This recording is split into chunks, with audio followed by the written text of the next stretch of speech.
नमस्कार विद्यार्थी मित्रांनो, मी प्राध्यापक प्रमोद सायंकार. आपण आहात स्वराज एज्युकेशन अकॅडमीमध्ये आणि आपण शिकत आहोत एक सेकंड टॉपिक. तो म्हणजे कोणता, तर change the voice. Change the voice म्हणजे प्रयोग बदलवणे. आणि या प्रकारामध्ये आपण शिकणार आहोत आज 6वा प्रकार, तो म्हणजे past perfect tense. Past perfect tense means मी तुम्हाला सांगितलेलं होतं की पूर्ण भूतकाळ हा प्रकार आज आपण अभ्यासणार आहोत. ॲक्टिव्हचं पॅसिव्हमध्ये किंवा पॅसिव्हचं ॲक्टिव्हमध्ये रूपांतर कसं करायचं.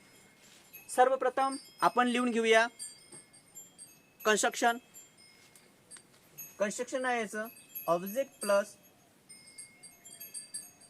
Had been plus V3 plus extension plus by plus subject to convert. अशा प्रकारे हे कन्स्ट्रक्शन लिहून घेतलेलं आहे आपण.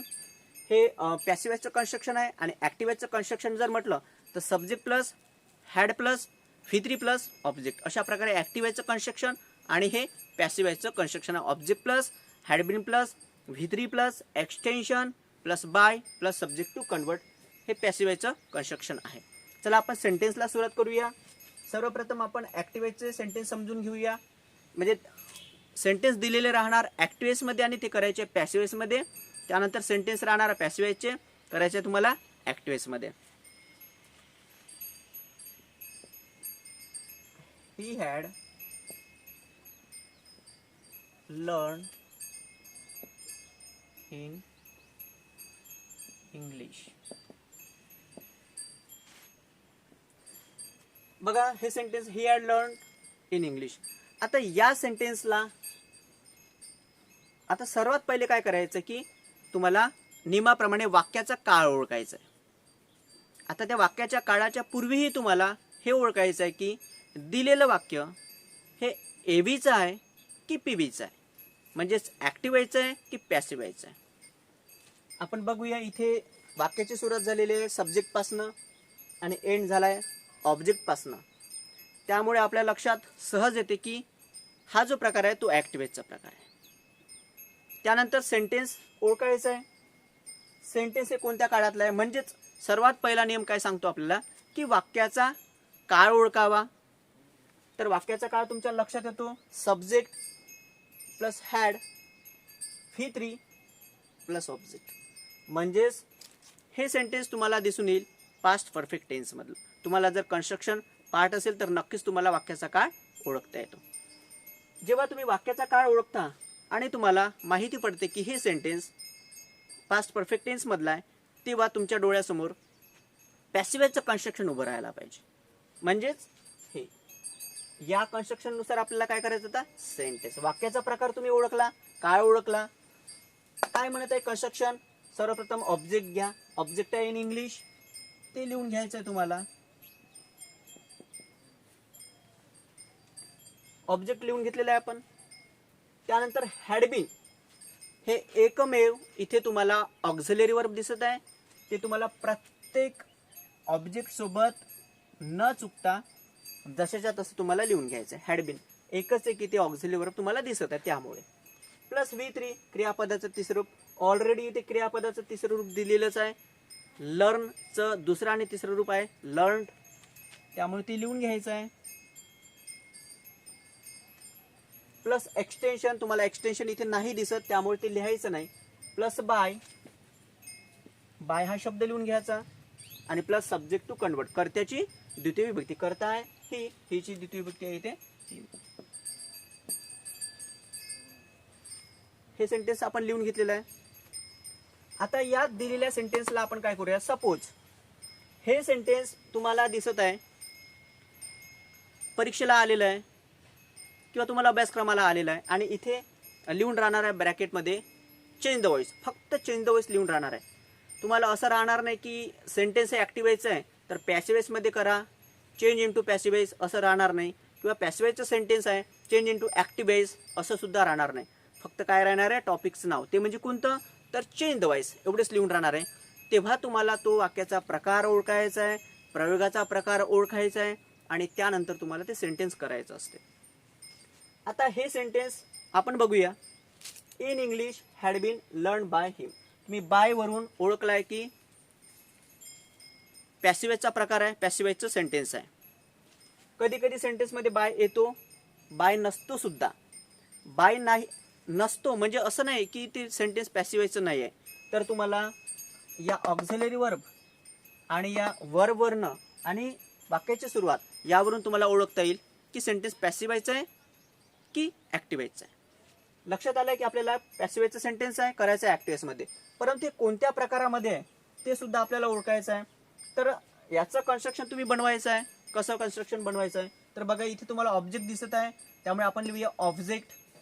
त्यानंतर हॅडबीन दिसत आहे, had been plus V3 plus by plus subject, म्हणजे कन्स्ट्रक्शन तयार झालं आहे हे असं. Object plus had been plus V3 plus by plus subject. Extension V3 नंतर तुम्ही टाका, अदरवाईज नका टाकू तरी चालेल. सेंटेन्स कन्स्ट्रक्शन अशा प्रकारे इथे तयार झालं आहे. मग आता हे सेंटेन्स तयार झालेलं आहे पास्ट परफेक्ट टेन्समधलं, पॅसिव्हचं. तेव्हा पास्ट परफेक्ट टेन्समध्येच तुम्हाला ते सेंटेन्स कन्वर्ट करायचं आहे, परंतु ॲक्टिव्हाइजमध्ये. मग ॲक्टिव्हाइजमध्ये कसं बनणार आहे तर ॲक्टिव्हाइजचा फॉर्म्युला तुमच्या लक्षात असेल, subject plus had plus V3 plus object. अशा प्रकारे पास्ट परफेक्ट टेन्सचा फॉर्म्युला तयार झालेला आहे, subject plus had plus V3 plus object. मग आता यामध्ये आपल्याला ते बनवायचं आहे. तर कसं बनवा तुम्ही आता, सर्वप्रथम तुम्हाला घ्यायचं आहे सब्जेक्ट. आता सब्जेक्ट हा कुठे आहे तर सब्जेक्ट हा वाक्याच्या शेवटी आहे. दिलेल्या वाक्याच्या शेवटी म्हणजे पॅसिव्हच्या वाक्यामध्ये सब्जेक्ट हा वाक्याच्या लास्टमध्ये शेवटी असतो, तेव्हा तो द्वितीय विभक्तीमध्ये असतो. म्हणजेच ऑब्जेक्टिव्हमध्ये त्याला नॉमिनेटिव्ह बनवायचं आहे, प्रथमा बनवायचं आहे. तर इथे तुम्हाला दिसत आहे हिम, तर हिमची प्रथम विभक्ती काय आहे, ही आहे, त्यामुळे आपण ही लिहून घेऊया. जर इथे हर असेल तर इथे तुम्हाला शी लिहायचं आहे, अस असेल तर उई लिहायचं आहे, देम असेल तर दे लिहायचं आहे. अशा प्रकारे तुम्हाला ते कन्वर्ट करायचं आहे. त्यानंतर प्लस हॅड घ्यायचं आहे, कन्स्ट्रक्शननुसार फॉर्म्युल्यानुसार हॅड लिहून घेतलं, प्लस V3 क्रियापदाचं तिसरं रूप. आता क्रियापदाचं ऑलरेडी तिसरं रूप इथे दिलेलंच असते, ते लिहून घेऊया आपण, लर्न. आणि नंतर आहे ऑब्जेक्ट. आता ऑब्जेक्ट कोणता आहे तर ऑब्जेक्ट हे कुठे असते, सुरुवातीला, वाक्याच्या सुरुवातीला ऑब्जेक्ट असते, म्हणजे ऑक्झिलरी वर्बच्या पूर्वी असते. तर इथे ऑब्जेक्ट आहे इन इंग्लिश. बघा कसं तयार झालं, ही हॅड लर्न इन इंग्लिश. हे ॲक्टिव्हाइजचं सेंटेन्स इथे तयार झालेलं आहे. आता याच्यापूर्वी जे मी तुम्हाला दिलं होतं ॲक्टिव्हाइजचं सेंटेन्स आणि त्यावरनं पॅसिव्ह बनवलं होतं, तर बघूया सारखं आहे का. बघा इथे ही हॅड लर्न इन इंग्लिश, बघा सारखंच आहे. तेव्हा तुम्हाला कळलं असेल की ॲक्टिव्हाइजचं पॅसिव्ह किंवा पॅसिव्हचं ॲक्टिव्हाइज हे कसं तयार करायचं. नंतरचा आपण एक सेंटेन्स घेऊया आणखी परत.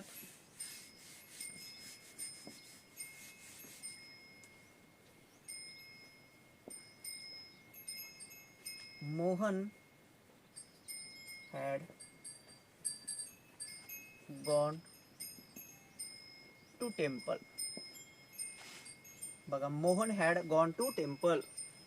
मोहन कुठे गेला होता, मोहन मंदिरामध्ये किंवा देवळात गेला होता. बघा याला बनवूया आपण. सर्वप्रथम घ्यायचं तुम्हाला ऑब्जेक्ट, ऑब्जेक्ट आहे टू टेम्पल, लिहून घेतलं. त्यानंतर हॅड बीन प्लस V3 क्रियापदाचं तिसरं रूप आहे गॉन, गोचं तिसरं रूप गॉन आहे, प्लस एक्सटेन्शन नाही आहे. त्यानंतर लिहायचं तुम्हाला प्लस बाय आणि सब्जेक्ट टू कन्वर्ट. सब्जेक्ट आहे मोहन, तर मोहनचं मोहनच लिहायचं, याची द्वितीय विभक्ती होणार नाही. तुम्ही जर म्हणाल की इथे नाऊन आहे तर नाऊनचं मी इथे ही करतो म्हणजेच त्याचं ही होणार, तर असं वगैरे होत नसते, तसं तुम्हाला करायचं नाही. नाऊन आलं असेल तर तुम्हाला इथे नाऊनच लिहायचं आहे. मी तसं तुम्हाला केसेस ऑफ व्हॉइसमध्ये तुम्हाला तसं मी दिलेलं होतं. अशा प्रकारे to temple had been gone by Mohan, अशा प्रकारे हे सुद्धा सेंटेन्स तयार झालेला आहे. तुम्हाला हा सुद्धा प्रकार नक्की समजला असेल मी आशा करतो. पास्ट परफेक्ट टेन्सचं ॲक्टिव्हाइजचं पॅसिव्हमध्ये किंवा पॅसिव्हाइजचं ॲक्टिव्हाइजमध्ये हा प्रकार तुम्हाला नक्की समजला असेल. भेटूया नंतरच्या प्रकारामध्ये. तोपर्यंत धन्यवाद.